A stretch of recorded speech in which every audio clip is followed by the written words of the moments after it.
The screen flashed before me, the bank statement glaring back with a cruel, stark number.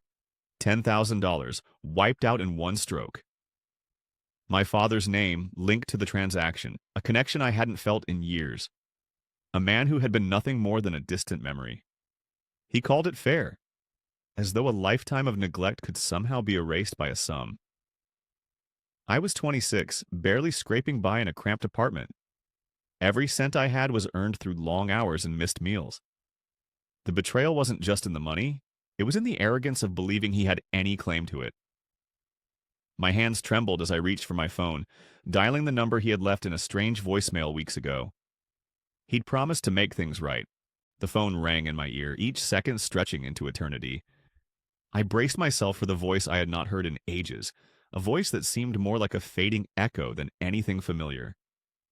When he finally answered, his tone was too casual, as if nothing had ever changed. "Lila, you're overreacting," he said, as if the money he had taken was just a trivial matter. "I gave you and your mom $200 a month for years. You do the math. That's thousands." His words felt empty, a hollow justification for something far greater than numbers. I could feel the anger rising in my chest, the weight of his absence all these years and now this. He needed this money to get back on his feet, he said. But I couldn't understand how someone could justify stealing from their own child. I thought of all the times he had promised to make up for the years he'd lost, only to leave us stranded without a second thought. My voice trembled as I responded, "This isn't just about the money, Dad. This is about everything else you've taken." The conversation ended abruptly, his tone still indifferent, and I was left staring at the phone, trying to make sense of it all. How could I ever rebuild something from this? How could I trust someone who had never once earned it?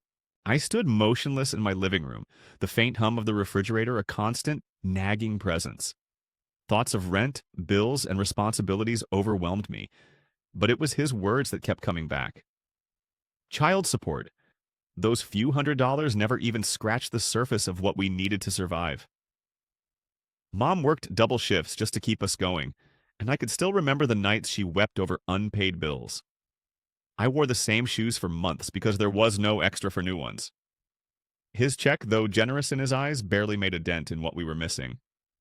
Still, he acted as if it were enough to erase everything. My finger hovered over the phone, my grip tightening as I stared at his name on the screen.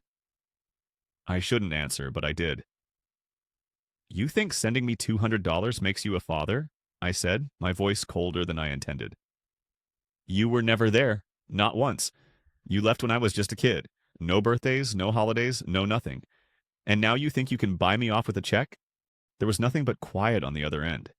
It hung there, thick and oppressive. Then he finally spoke, his voice dripping with indifference. "Life's not some check, Lila. I'm still your father. You should be grateful I'm even paying anything. You owe me for your life." The words hit harder than I thought they would. I dropped the phone onto the table, the sound of it clattering as I stared at it. His last remark ringing in my ears. I knew then that I was just another piece in his endless cycle of failures. Time had done nothing to erase the man he was, and the man he had left me to become. Each day that passed without him felt like a countdown. And now, standing before him, I realized how much I had been lying to myself. His disheveled appearance mirrored the ruin I had worked so hard to avoid. I had fought for stability, fought to create a life that was mine, one he had never been part of. The room felt suffocating, filled with the sour stench of whiskey and the weight of years lost. I stood there, frozen, staring at a man I once thought could be a father. But all I saw now was a shadow, a ghost of the person I had longed for. My heart was a jumble of anger, disappointment, and an ache that had never truly gone away. I had hoped foolishly that something would be different, but nothing had changed. "Why are you here?" he asked, his voice hoarse, barely above a whisper. It wasn't the question I had expected, but then again, I wasn't sure what I had expected. I could have said anything, could have demanded answers, called him out for everything he had stolen from me. But instead I stood there, letting the silence hang between us. "I came for nothing," I finally said, my voice barely audible. I turned and walked away, each step heavier than the last. It was the hardest thing I had ever done, to leave him behind once again. But this time I knew I had to, for good. I didn't budge, didn't soften. "Give it back," I demanded. His response was a hollow silence. "It's gone," he murmured. A bad deal, he called it, but that was the way of things. My stomach churned. That $10,000 had been my safety net. Now it was just a gamble gone wrong. I could have screamed, could have called the police, but something kept me silent. Maybe it was the way his hands shook, or the old photograph on his nightstand. Me as a little girl, grinning while holding his hand.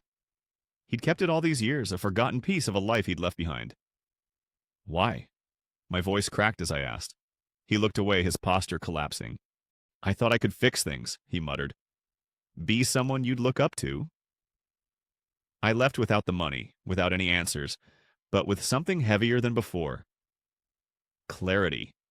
He wasn't my father, not in any way that mattered.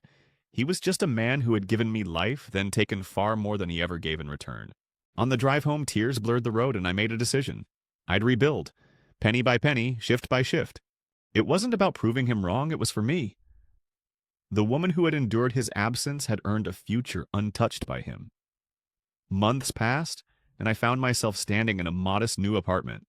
Small, but it was mine. Paid for with hard work and determination, it was a testament to what I had built. The $10,000 was long gone, but so was the burden of his name. I had come to understand that fairness wasn't about balancing debts. It was about choosing who deserved a place in your heart. He had taken my money, but he couldn't take my resilience. And in that realization, I found something far greater than fairness.